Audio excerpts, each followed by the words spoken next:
When a metallic raceway, such as electrical metallic tubing or EMT, is used for the protection of a 3/0 bonding jumper to the building's structural metal, the required size of the jumper for the raceway is addressed by electrical codes, particularly the National Electrical Code or NEC. The NEC provides guidelines to ensure electrical safety and proper grounding practices. To determine the appropriate size, consider that the bonding jumper for the raceway should be 1/0 copper or the same size as the raceway.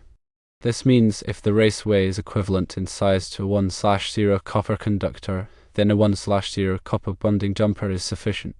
If the raceway is larger than a 1/0 copper conductor's equivalent size, the bonding jumper must match that larger size.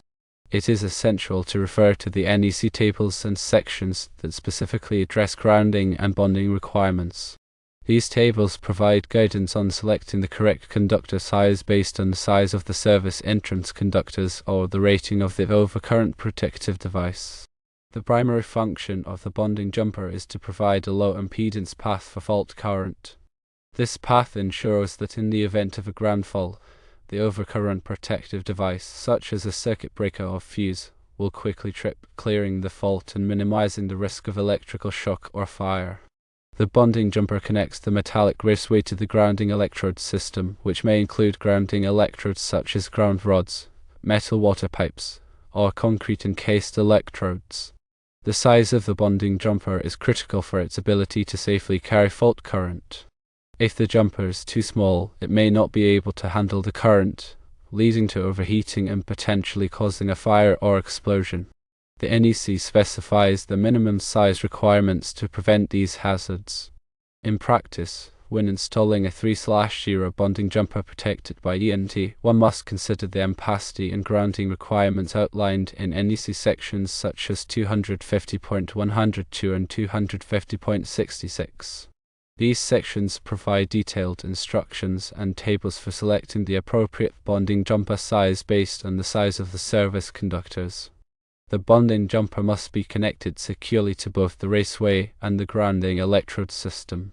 Proper connection methods include using listed connectors, such as grounding bushings and lugs, that are specifically designed for bonding and grounding purposes.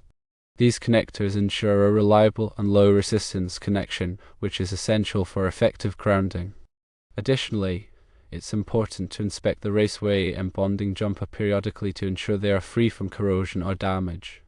Corrosion can increase the resistance of the grounding path, reducing its effectiveness. Damaged raceways or jumpers should be repaired or replaced promptly to maintain the integrity of the grounding system. When selecting the bonding jumper, consider the material of the raceway. If the raceway is made of steel, a copper bonding jumper may be used. However, if the raceway is made of aluminum, an aluminum bonding jumper may be required to prevent galvanic corrosion between dissimilar metals. The NEC provides guidance on compatibility of materials in grounding and bonding applications. Proper installation techniques are crucial for ensuring the effectiveness of the bonding jumper. The jumper should be installed in a manner that minimizes its length and avoids sharp bends, which can increase impedance. The jumper should also be protected from physical damage to prevent it from being severed or damaged. It's also important to ensure that the bonding jumper is accessible for inspection and maintenance.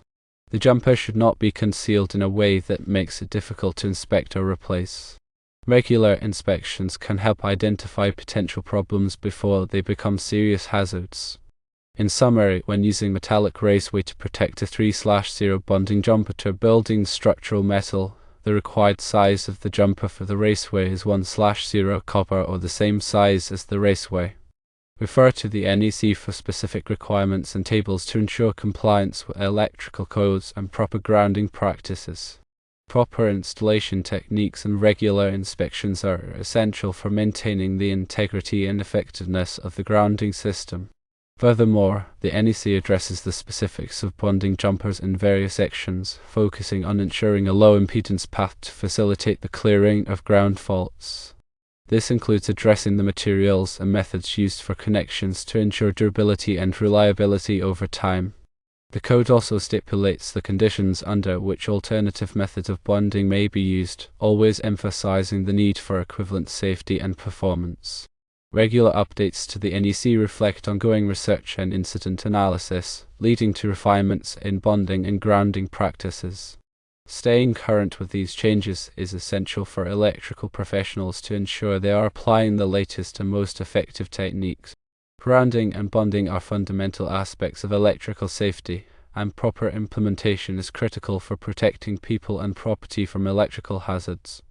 The bonding jumper acts as a critical link in this system, and its correct sizing and installation are paramount to its effectiveness.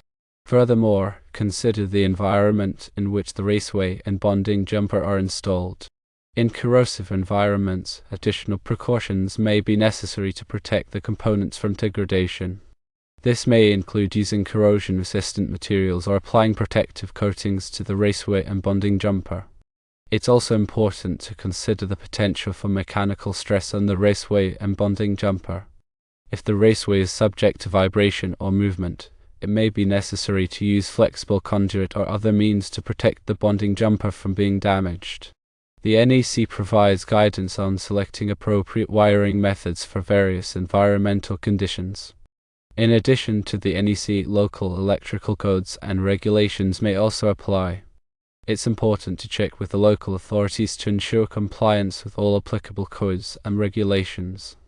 Local codes may have additional requirements or restrictions that must be followed. The bonding jumper should be installed by a qualified electrician who is familiar with the NEC and local electrical codes. A qualified electrician will have the knowledge and experience to properly size and install the bonding jumper, ensuring that it meets all applicable requirements. Improper installation of the bonding jumper can create a safety hazard and may result in fines or penalties. The importance of proper grounding and bonding cannot be overstated. A properly grounded and bonded electrical system is essential for protecting people and property from electrical shock and fire. The bonding jumper plays a critical role in this system, and its correct sizing and installation are essential for its effectiveness. Remember that electrical codes are in place to protect people and property from electrical hazards. Following these codes and best practices ensures safety and prevents accidents. Staying updated on the latest revisions and interpretations of the NEC is a continuous process for electrical professionals. Changes are made to the code every 3 years to incorporate new technologies, address emerging safety concerns, and clarify existing requirements. Participating in continuing education courses and industry events can help electricians stay informed and maintain their competency. The specific requirements for bonding jumpers can be found in Article 250 of the NEC, which covers grounding and bonding in detail. This article provides comprehensive information on the types of grounding and bonding systems, the methods for connecting to grounding electrodes, and the sizing requirements for grounding and bonding conductors. It's important to carefully review Article 250 to ensure compliance with all applicable requirements. In some cases, it may be necessary to consult with a qualified electrical engineer to determine the appropriate size and installation of the bonding jumper. An electrical engineer can perform calculations and analysis to ensure that the grounding system meets the specific needs of the building or facility. Complex electrical systems or unusual grounding conditions may require the expertise of an engineer to ensure safety and compliance. The bonding jumper is just one component of a comprehensive grounding and bonding system. Other important components include grounding electrodes, grounding electrode conductors, and equipment grounding conductors. All of these components must be properly sized and installed to ensure the effectiveness of the grounding system. The grounding electrode system provides a connection to the earth, which helps to stabilize the voltage of the electrical system and provide a path for fault current to flow back to the source. The grounding electrode conductor connects the grounding electrode system to the service equipment. The equipment grounding conductors provide a path for fault current to flow back to the source from electrical equipment.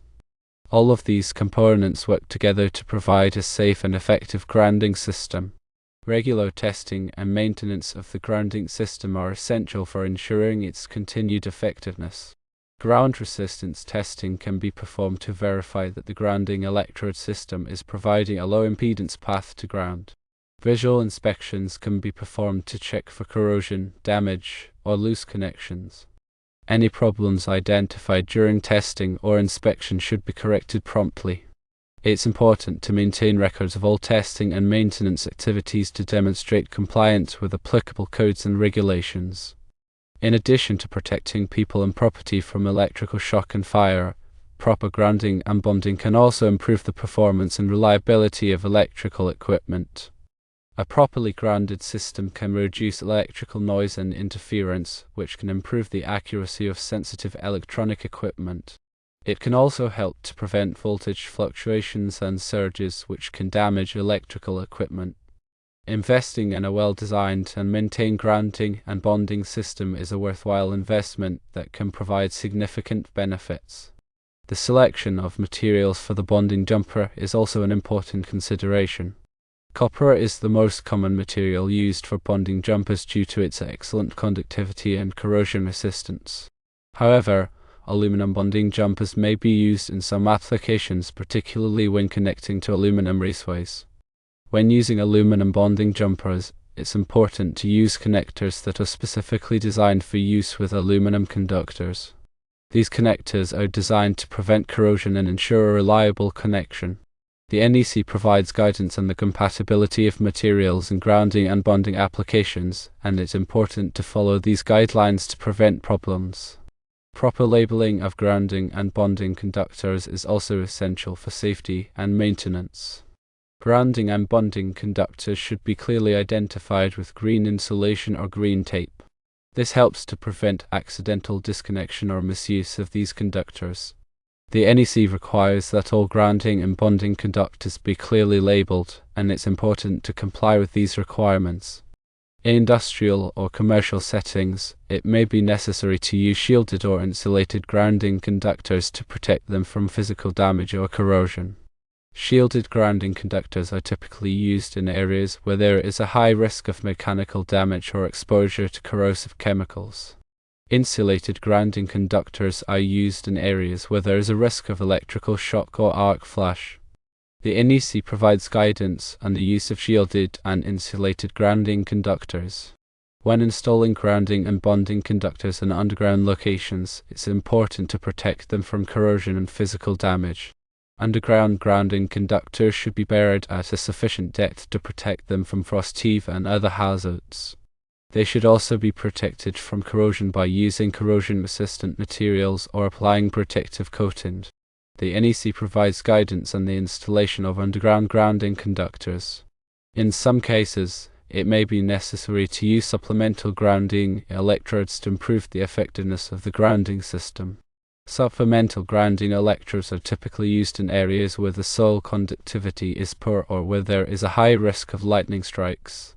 The NEC provides guidance on the installation of supplemental grounding electrodes. The use of exothermic welding for connecting grounding and bonding conductors is becoming increasingly common. Exothermic welding creates a permanent molecular bond between the conductors, which provides a low-resistance connection that is highly resistant to corrosion. Exothermic welding is typically used for connecting grounding electrodes to grounding electrode conductors or for connecting bonding jumpers to metallic raceways. The NEC provides guidance on the use of exothermic welding for grounding and bonding applications. When working with electrical systems, it's important to always follow safe work practices. These practices include de-energizing equipment before working on it, using appropriate personal protective equipment or PPE, and following lockout-tagout procedures. Electrical safety is a critical concern, and it's important to take all necessary precautions to prevent accidents.